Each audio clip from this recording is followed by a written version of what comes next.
Hello friends, this is Balu. You are watching Balu Tech Tips YouTube channel. Friends ఈరోజు నేను చెప్పబోయే trick అనేది క్రియేటర్స్కు ఎంతగానో ఉపయోగపడుతుంది. అదేంటంటే చూడండి ఫ్రెండ్స్, మనం యూట్యూబ్లో చాలా వైరల్ వీడియోస్ చూస్తుంటాం, నార్మల్ వీడియోస్ చూస్తుంటాం కదా. కొన్ని వీడియోస్ వీళ్ళకి ఈ వీడియోకి ఏం ట్యాగ్స్ ఇచ్చారా బాబు, ఏం కీవర్డ్స్ ఇచ్చారు, ఎంత వైరల్ అయిపోయింది అని మనం సెర్చ్ చేస్తుంటాం. వారు ఇచ్చే కీవర్డ్స్ కనుక్కోవడం కోసం కొంతమంది అయితే థర్డ్ పార్టీ అప్లికేషన్స్ అనేవి యూజ్ చేస్తారు. అలాగా యూజ్ చేయకుండా సింపుల్గా తెలుసుకోవచ్చు. అది ఎలాగో చూద్దాం. దానికోసం మీరు ఏదైనా ఒక వీడియో ఓపెన్ చేయండి, ఓపెన్ చేసి ప్లే చేయండి. ప్లే చేసిన తర్వాత వీడియో డౌన్లో మీ మౌస్ పట్టుకొని రైట్ క్లిక్ చేయండి. రైట్ క్లిక్ చేస్తే వ్యూ పేజ్ సోర్స్ అని ఉంటుంది ఆప్షన్. ఆ వ్యూ పేజ్ సోర్స్ మీద క్లిక్ చేస్తే ఇంకొక ట్యాబ్ అనేది ఓపెన్ అయ్యి అక్కడ మీకు పేజ్ సోర్సెస్ అన్నీ ఇక్కడ మీకు కనిపిస్తాయి.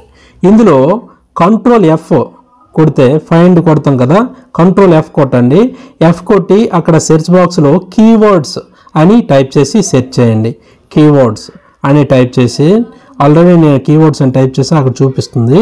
అక్కడ డౌన్ యారో మీద క్లిక్ చేస్తే కీవర్డ్స్ అనే వర్డ్ అనేది హైలైట్ అయ్యింది కదా, చూసారా. ఇక్కడ ఈ కీవర్డ్స్ తర్వాత వారిచ్చే ఆ వీడియోకి వారిచ్చిన ట్యాగ్స్ అనేవి ఇక్కడ మీకు కనిపిస్తాయి. వరసన కీవర్డ్స్ ట్యాగ్స్ ఇవి చూసారా. ఈ విధంగా ఇక్కడ ఈ కీవర్డ్స్ను మీరు కాపీ చేసి వేరే వీడియోకి యూటిలైజ్ చేసుకున్నా పర్వాలేదు, లేదంటే వీటిని బేస్ చేసుకుని మంచి కీవర్డ్స్ మీరు తయారు చేసుకున్నా పర్వాలేదు. ఈ విధంగా ఏదైనా ఒక వైరల్ వీడియో కానివ్వండి, నార్మల్ వీడియో కానివ్వండి, ఆ వీడియోకి కీవర్డ్స్ అనేవి ఈ విధంగా తెలుసుకోవచ్చు. Okay friends, thank you.